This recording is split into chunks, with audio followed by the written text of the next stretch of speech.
नमस्कार। आज हम बात करने वाले हैं मुंशी प्रेमचंद की एक बहुत ही खास कहानी होली का उपहार के बारे में।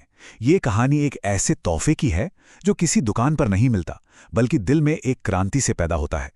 ये व्यक्तिगत बदलाव और देश प्रेम की एक यादगार कहानी है। चलिए थोड़ा समय में पीछे चलते हैं। साल है 1930 का दशक। भारत की गलियों में आज़ादी का आंदोलन उफान पर है और इसी गहमा-गहमी के बीच एक पति अपनी पत्नी के लिए एक तोहफा खरीदने निकलता है। और ये कोई आम मुलाकात नहीं, वो अपनी पत्नी से पहली बार मिलने जा रहा है। तो कहानी के जो हीरो हैं उनका नाम है अमरकांत, और वो ना एक बड़ी दुविधा में फंसे हुए हैं। चलिए समझते हैं कि वो दुविधा क्या है। अमरकांत की मुश्किल को समझना जरूरी है।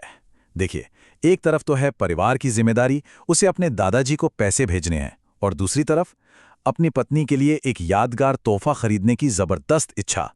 दिल और दिमाग के बीच की ये कश्मकश ही कहानी की नींव है। अच्छा, कहानी में आगे बढ़ने से पहले एक शब्द समझना बहुत जरूरी है, पिकेटिंग। उस दौर में ये विरोध का एक बहुत बड़ा जरिया था। स्वतंत्रता सेनानी, जिन्हें स्वयंसेवक कहते थे, विदेशी सामान बेचने वाली दुकानों के बाहर धरना देकर बैठ जाते थे। मकसद साफ था, लोग विदेशी माल ना खरीदें और स्वदेशी अपनाएं। अब ऐसे माहौल में जहां हर तरफ स्वदेशी की बात हो रही है, अमरकांत का दिल आ जाता है एक विदेशी साड़ी पर, और यहीं से कहानी का असली संघर्ष शुरू होता है। उसका दोस्त है मैकूलाल, वो और हवा देता है। कहता है, अरे भाई, ऐसी साड़ी ले जाओगे ना तो भाभी जी पक्का खुश हो जाएंगी। हाशिम की दुकान से ले लो, बस 25 रुपए की तो है। अब ये सलाह अमरकांत की मुश्किल को और भी बढ़ा देती है। तो अमरकांत अब एक रिस्की प्लान बनाता है। क्या है प्लान?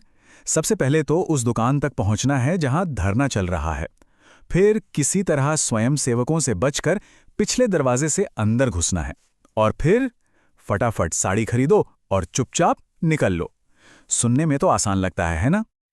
लेकिन जैसा कि अक्सर होता है, प्लान कभी भी प्लान के हिसाब से नहीं चलते।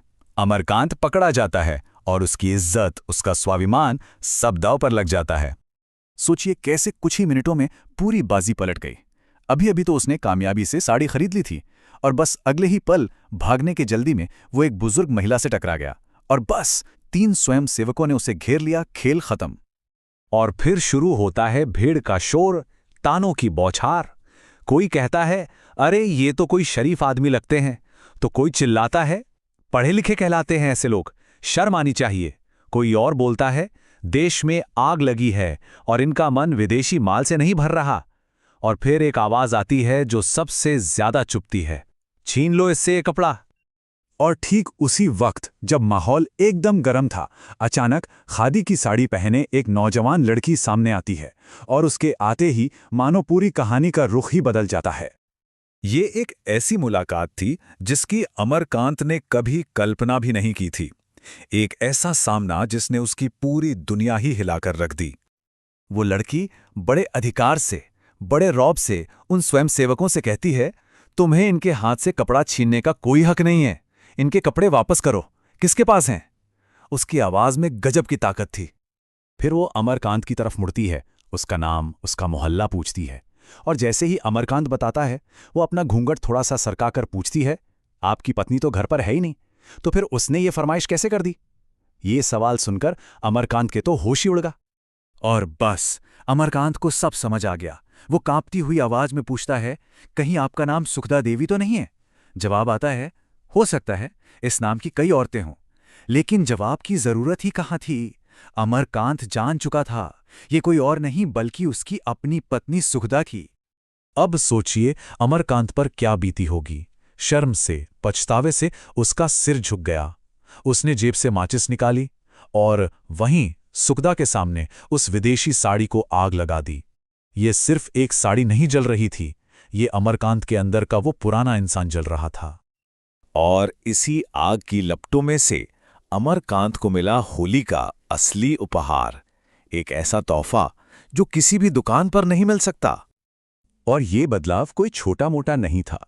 जरा सोचिए, कल जो इंसान छिप छिपाकर विदेशी साड़ी खरीद रहा था, आज वही इंसान खादी पहने, हाथ में तिरंगा लिए उसी दुकान के सामने सीना तानकर पिकेटिंग कर रहा है। सिर्फ एक दिन में। और जब पुलिस की लॉरी आती है स्वयं सेवकों को पकड़ने, तो कौन सबसे पहले आगे बढ़ता है? अमरकांत। अब उसके मन में कोई डर, कोई हिचक नहीं थी। और कहानी का जो अंत है वो तो सच में रोंगटे खड़े कर देता है। सुखदात दौड़कर लॉरी के पास जाती है और अपने पति अमरकांत के गले में फूलों की माला डालती है, जैसे वो कोई जंग जीत कर जा रहा हो। और जैसे ही लॉरी उसे लेकर चली जाती है, वो रुकती नहीं। वो अपने पति की जगह ले लेती है और नारा लगाती है, विलायती कपड़े खरीदना और पहनना देशद्रोह है। यही था होली का असली उपहार, सम्मान, बलिदान और एक साझा मकसद। तो ये कहानी हमें एक बहुत गहरे सवाल पर सोचने के लिए मजबूर कर देती है कि आखिर त्याग का, बलिदान का असली मतलब क्या है। क्या ये सिर्फ किसी चीज को छोड़ देना है, या फिर कुछ बहुत बड़ा पाने के लिए खुद को पूरी तरह से बदल देना है?